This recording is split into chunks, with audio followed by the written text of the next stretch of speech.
কৰ্মীৰ লেঠা এইবাৰে ছিগি গ'ল দেই। যদি সঁচাকে মই যদি কওঁ আপোনালোকক, যদি মৰিয়নি সমষ্টিত যদি মই ইলেকশ্যন খেলো বুলি ভাবো, যোৱাবাৰী মানুহে একেবাৰে হাহাকাৰ কৰি গোটেই সমষ্টিৰ মানুহে কান্দি মেলি একদম শেষ। এইবাৰ যদি মই সঁচাকে খেলিব খোজো, এইবাৰতো জনসংখ্যাৰ গাঁথনিও বদলি গুচি গ'ল সমষ্টিটো। এইবাৰ যদি মই খেলিব খোজো তেতিয়াহ'লে এই বিধানসভাখনেই ৰূপজ্যোতি কুৰ্মীৰ কাৰণে শেষ বিধানসভা। তেওঁ আৰু কেতিয়াও জিকিব তাত নোৱাৰে। তেওঁ ভয় খাই আছে যে মই সঁচাকে ইলেকশ্যন খেলিমগৈ নেকি।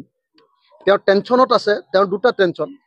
এটা টেনশ্যন হ'ল এইবাৰ ইলেকশ্যনত হাৰিব নেকি, আনটো টেনশ্যন হ'ল তেওঁক মানে কংগ্ৰেছে তেওঁক ইটো নিদিলে সিটো নিদিলে, বিজেপিও একো নিদিলে। সেইকাৰণে দুইটা টেনশ্যনতে তেওঁ চাগে হতাশগ্ৰস্ত হৈ এইটো কৰিছে।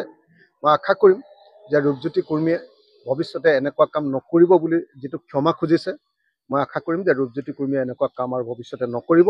আমাৰ বিধায়কবিলাকৰ সন্মান, সংসদীয় গণতন্ত্ৰৰ সন্মানটো যাতে ৰক্ষা কৰিছে। আপুনি নেখেলে মানে মই মৰিয়নিত নেখেলো, মই শিৱসাগৰত খেলো। মানে এইটো দিবতো নালাগে আচলতে। তেওঁ যিটো আচৰণ কৰিলে তাৰপাছত আচলতে বিজেপিয়ে ইমান নৈতিকতাৰ কথা কোৱা, বিজেপিয়েতো ৰূপজ্যোতি কুৰ্মীক চিট দিবই নালাগে, কিন্তু পাৰিব জানো? নিদিয়াকেতো নোৱাৰে ন, তেল মাৰিব লাগিব নহয়। যে সদায় নৈতিকতাৰ কথা কোৱা বিজেপি আৰু RSSে ৰূপজ্যোতি কুৰ্মীৰ ওপৰত এতিয়া কি একশ্যন ল'ব?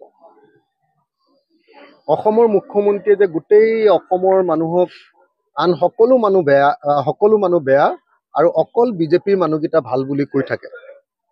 কালি এটা নাভূত নাচুত ঘটনা ঘটিলে, এতিয়াও জীৱনত হৈ পোৱা নাই যে এজন বিধায়কে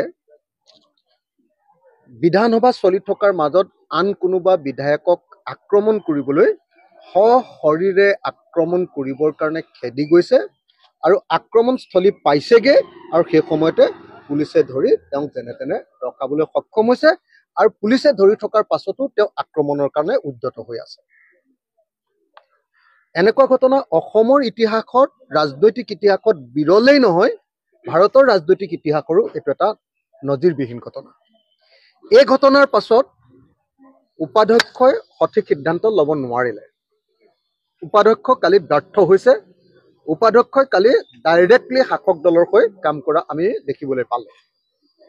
অধ্যক্ষ ডাঙৰীয়াই কিবা একশ্যন ল'ব বুলিও আমি আশা কৰি ৰৈ আছোঁ, কিন্তু আশা কৰি ৰৈ আছোঁ যে কাইলৈ বা পৰহিলৈ যেতিয়া অসমৰ মুখ্যমন্ত্ৰী বিধানসভালৈ আহিব, অসমৰ মুখ্যমন্ত্ৰীয়ে বিধানসভাত ইয়াৰ ওপৰত বিবৃতি প্ৰদান কৰিব, আৰু আমি শুনিবলৈ পাম যে এনেকুৱা ধৰণৰ নিকৃষ্ট কাম কৰাৰ কাৰণে ৰূপজ্যোতি কুৰ্মীক, বিধায়ক ৰূপজ্যোতি কুৰ্মীৰ ওপৰত দলে শাস্তিমূলক ব্যৱস্থা গ্ৰহণ কৰিছে, বিজেপি দলে, RSSে, আৰু লগতে শাসক চৰকাৰখনেও ব্যৱস্থা গ্ৰহণ কৰিছে।